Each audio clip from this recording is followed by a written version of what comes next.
Olá, pessoal do sexto ano, tudo bem? Galera, vamos terminar nessa semana o capítulo 1 da unidade 3, que é sobre os sentidos. Nessa segunda parte, nós vamos estudar a página 271 até a página 276. Nós vamos terminar de estudar os sentidos. E o primeiro que nós já vamos falar será sobre o tato. O nosso corpo ele é revestido externamente, do lado de fora, pelo nosso maior órgão. O maior órgão do corpo humano é a pele, e tem como suas principais funções, proteger o nosso corpo. Mas a pele é composta de pelo menos duas camadas, que é a epiderme e a derme. A epiderme é essa aqui mais superficial.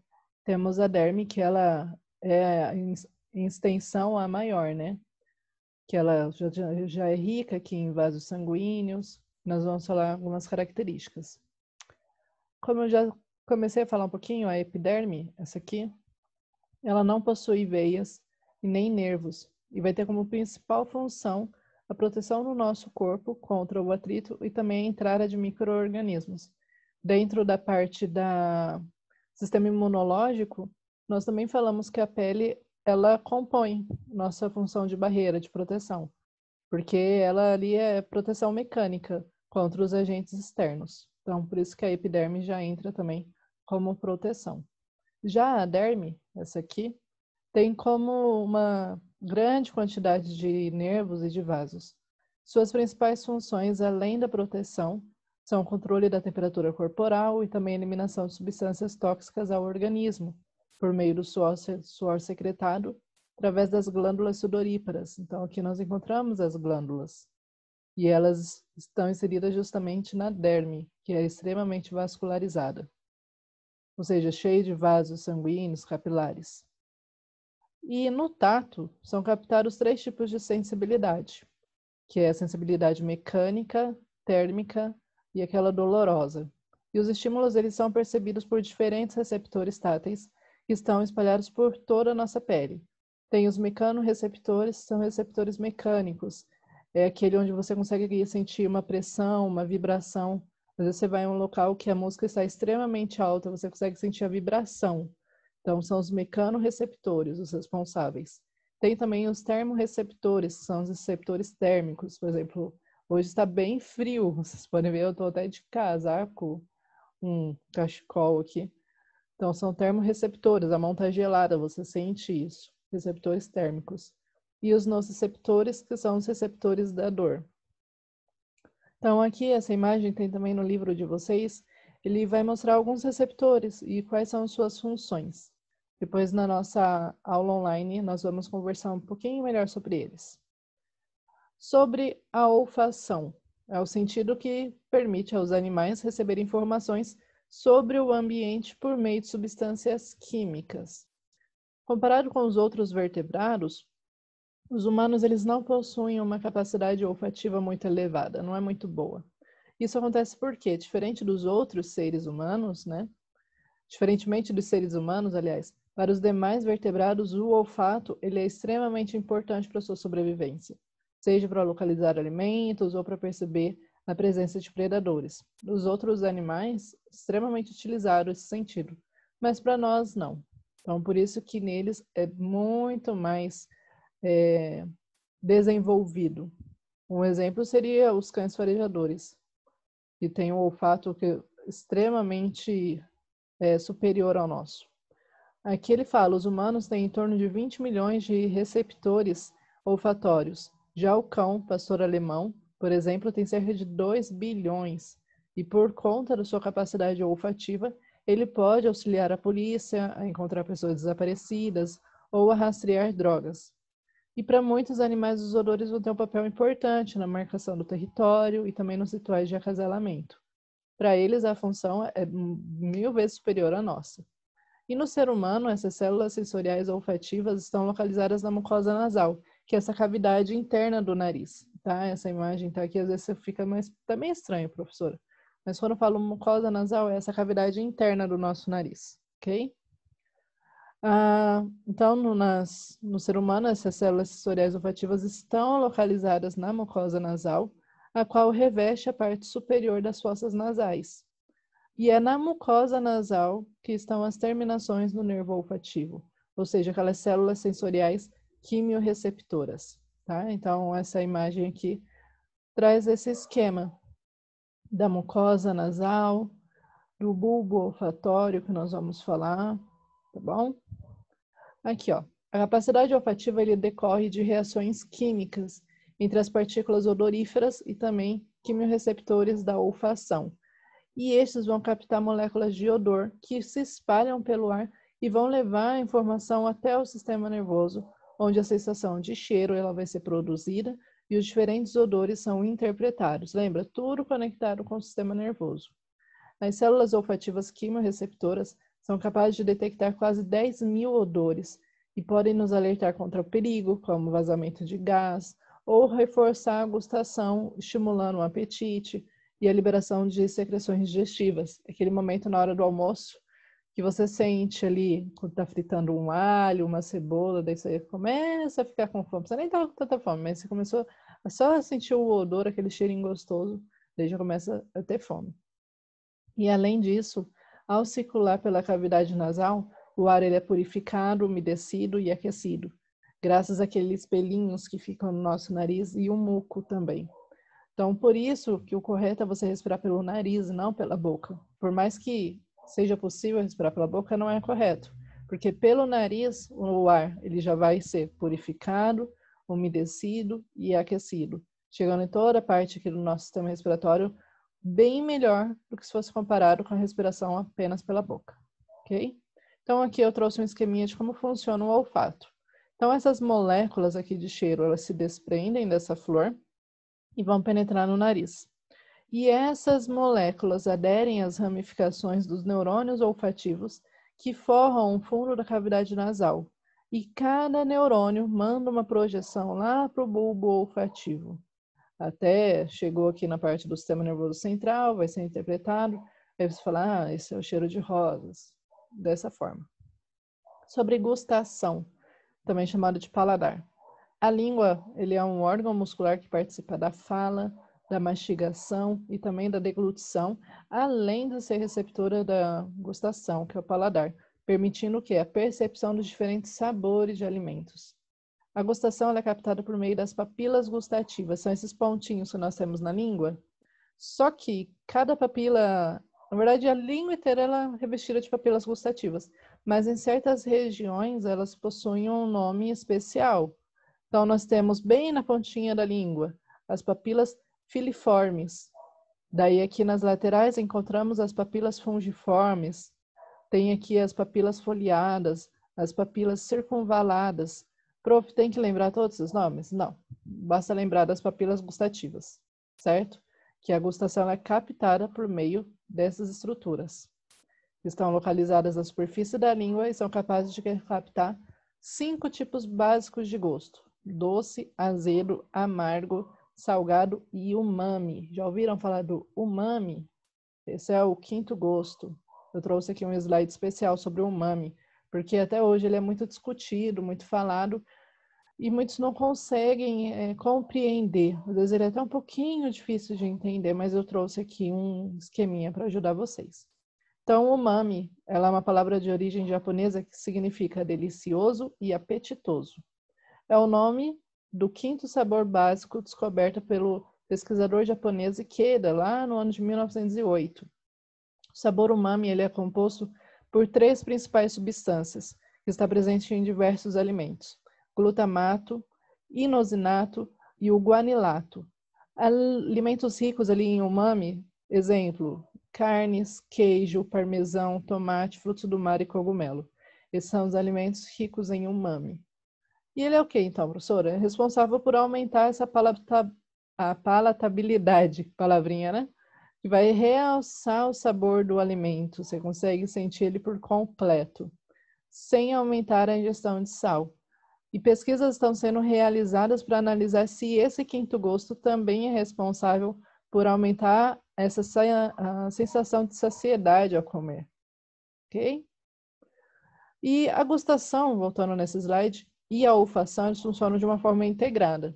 Assim, os odores dos alimentos ingeridos chegam ali à mucosa olfativa e levam ao cérebro informações sobre aquilo que nós vamos comer. Então, muitas vezes nós já conhecemos o sabor, porque está conectado também à parte da olfação. A gente só sente ali o odor e fala, ah, tá, já sei qual que é, e já se lembra do sabor dele também. Um exemplo disso é o fato de não sentirmos o sabor dos alimentos quando estamos resfriados e com o nariz congestionado.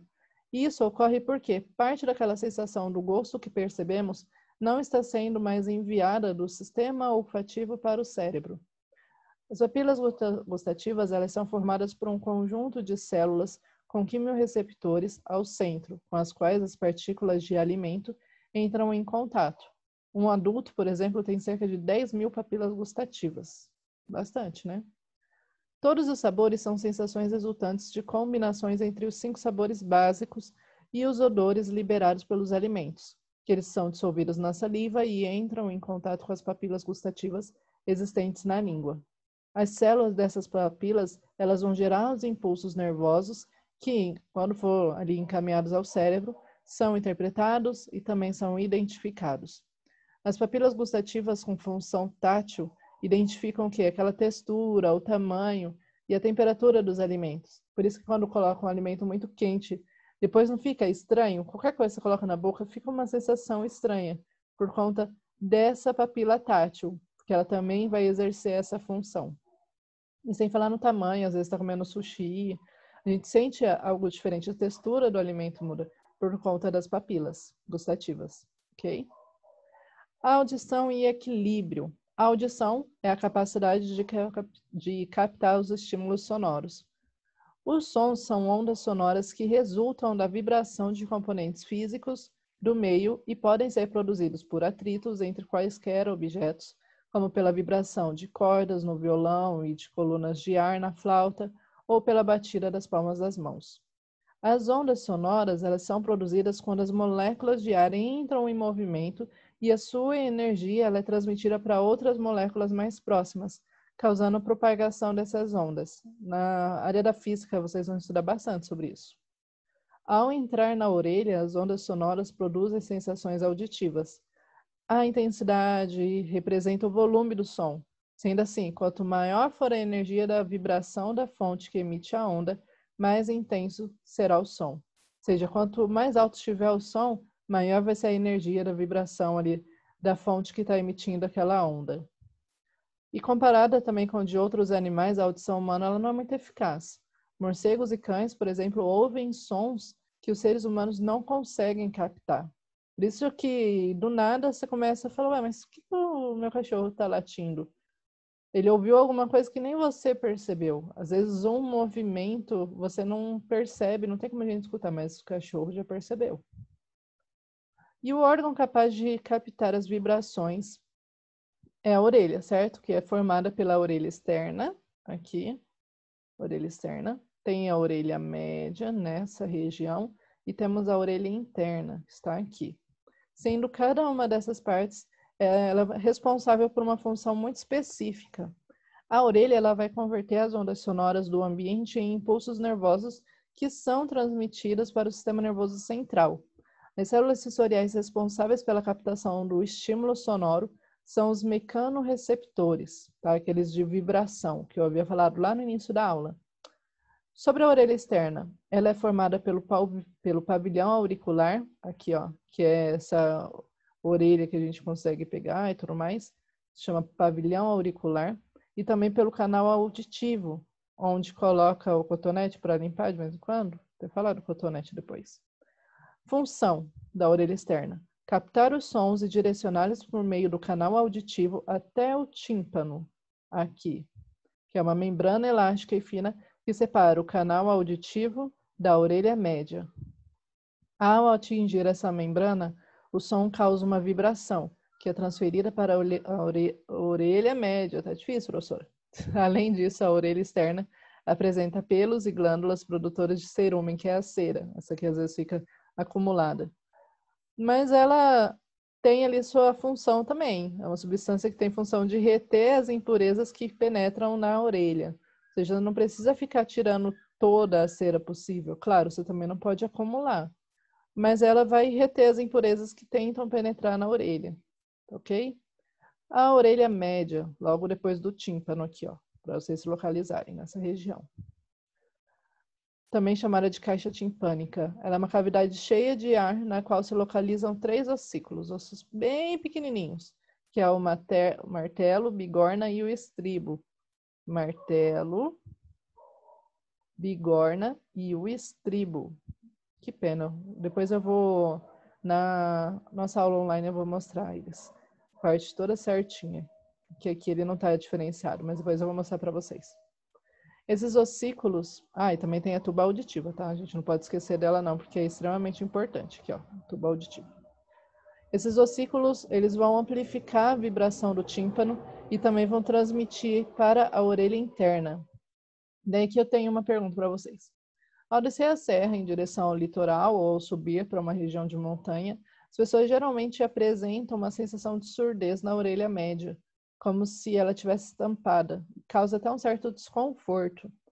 Por que isso ocorre? Isso já aconteceu com vocês? Se vocês estão viajando de carro ou foi de ônibus para algum local, geralmente está indo para a praia, daí sente aquele desconforto? Isso acontece porque a pressão dentro da orelha média é igual à de fora do nosso corpo. Assim, quando a gente muda de altitude, a pressão de fora muda e provoca uma complicação chamada de barotrauma, e faz a pessoa sentir uma forte pressão no tímpano, sendo necessário igualar a pressão para que ela não sinta dor. A saída de ar pela tuba auditiva vai equilibrar as pressões. Até quando está no avião também a gente sente um desconforto muito grande. Por conta disso, é o barotrauma. Agora vocês já sabem que tem um termo específico para ele, né? Sobre a orelha interna, pessoal, essa região aqui. As vibrações, elas chegam à orelha interna por meio da janela oval, que vai movimentar o líquido da cóclea, que é a estrutura responsável pela audição. Aqui tem a cóclea. É na cóclea, nessa regiãozinha aqui, que estão as células sensoriais, ou seja, os neurônios do tipo mecanoreceptores, que vão transmitir as informações lá para o cérebro. Cérebro, hoje está difícil. Essas células sensoriais estão ligadas ao nervo auditivo, que vai transmitir os impulsos nervosos até o centro de audição no cérebro, onde serão processados e interpretados como um som. A orelha interna, isso aqui é muito importante, ela também será responsável pelo equilíbrio do corpo, que é controlado pelo que nós chamamos de sistema vestibular. Isso aqui. Tem nada a ver com vestibular, Enem, essas coisas não, tá? É o nomezinho aqui que a gente chama de sistema vestibular. Esse sistema é formado por um líquido e por otólitos, que são pequenos cristais por canais semicirculares e também células sensitivas. Dessa forma, quando existe essa movimentação do corpo, o líquido e os otólitos do sistema vestibular, eles vão se mover. Quando a pessoa rodopia, fica girando várias vezes, e para o movimento, o líquido ainda fica em movimento por um certo tempo, que faz com que a pessoa tenha aquela sensação de que ainda está rodando e que às vezes até resulta na perda de equilíbrio. A gente fecha o olho assim, até parar aquela sensação, parece que é tudo rodando na nossa frente. É por conta desse líquido, tá ok? Problema de audição, já para a gente seguir para o final da aula. Os problemas de audição eles são causados por alterações em algum ponto do sistema auditivo e podem ter graus variados de intensidade, desde pequenas dificuldades na identificação de alguns sons até a surdez total, que é a mais grave deficiência auditiva. E de acordo com especialistas, a surdez ela pode ser conceituada como a audição socialmente incapacitante que leva à impossibilidade do desenvolvimento da linguagem oral, até você não conseguir falar. Há uma estreita relação entre a audição, você ouvir, e a fonação, que é essa emissão de palavras. Quando não ouvimos, não podemos desenvolver a linguagem oral, porque não tem o que reproduzir. Por isso que quando o neném ele já está ali, na verdade, desde sempre, as mãe, pai, os irmãos ficam falando com o nenenzinho, né? Mas chega uma época que ele já está ali com seu um aninho, um pouquinho menos, e daí começa aquelas palavras repetidas, né? Mamãe, papai, daí a gente fica falando para que eles aprendam isso só de ouvir e depois eles também conseguem reproduzir. Então, se nós não ouvíssemos, se os nossos pais, os nossos avós, tios, não falassem com a gente desde pequenininho, nós não teríamos o que falar. Porque se a gente não escuta, nós não iríamos conseguir reproduzir. No entanto, mesmo que uma pessoa ali seja surda, o indivíduo ele pode emitir sons. Então, por esse motivo, não é correta utilizar essa expressão surdo-mudo. Surdo-mudo não existe. A pessoa com essa deficiência auditiva, ela é chamada de surdo. E ponto. Porque às vezes ele consegue emitir sons, às vezes até consegue falar, mas ele não consegue ouvir. Ele consegue fazer leitura labial, daí consegue projetar o som, mas ele não escuta. As causas mais comuns para o aparecimento da surdez são infecções virais ou bacterianas na orelha média, lesões no sistema nervoso central, excesso de cerúmen, excesso daquela cera, né? E também má formação nas estruturas que fazem parte da audição. Para que possam aprender a vocalizar adequadamente os sons produzidos, as crianças surdas devem receber atendimento especializado. Além da linguagem oral, os surdos eles também podem se expressar pela língua brasileira de sinais, que é conhecida como Libras. Seu aprendizado, além de possibilitar a comunicação entre as pessoas com deficiência de audição, garante uma inclusão muito maior e melhor no ambiente familiar e social. Se todos aprendessem Libras, a inclusão de pessoas com deficiência auditiva seria maior, seria muito melhor mesmo. A língua brasileira de sinais é formada por um conjunto de articulações e sinais que formam palavras e frases, além de possuir gramática própria, ou seja, é uma língua, assim como aprendi a língua inglesa, como fazem em espanhol, existe a Libras, a língua brasileira de sinais. Cuidados com as orelhas. Para evitar as infecções ou as perfurações ali do tímpano, não é recomendado o uso de hastes flexíveis com ponta de algodão para limpar a orelha média, ou seja, o cotonete aqui na orelha média, não, porque muitas vezes pode acontecer acidente da pessoa perfurar o tímpano, aí tem que ir para o hospital. Então não pode provocar lesões, na verdade. Então é só a orelha externa que você vai usar o cotonete, não pode colocar lá no fundo. A exposição também prolongada a sons altos, ficar usando fone de ouvido o dia inteiro, sabe? Aquela música bem alta, também tem que ser evitado, porque pode provocar diversos sintomas, como intolerância, sons intensos, tontura, zumbido e até a perda auditiva. E além disso, quando exposta continuamente a sons superiores a 50 decibéis, a pessoa corre o risco de desenvolver problemas auditivos e o organismo começa a sofrer impactos. Poluição sonora, aliás, também ela é controlada por uma resolução, desde lá de 8 de março de 1990, para vocês terem noção quanto que isso é sério, ok? Então, terminamos aqui a aula. Na quarta-feira, vamos tirar todas as dúvidas, tá bom? Até mais, pessoal. Beijão. Tchau, tchau.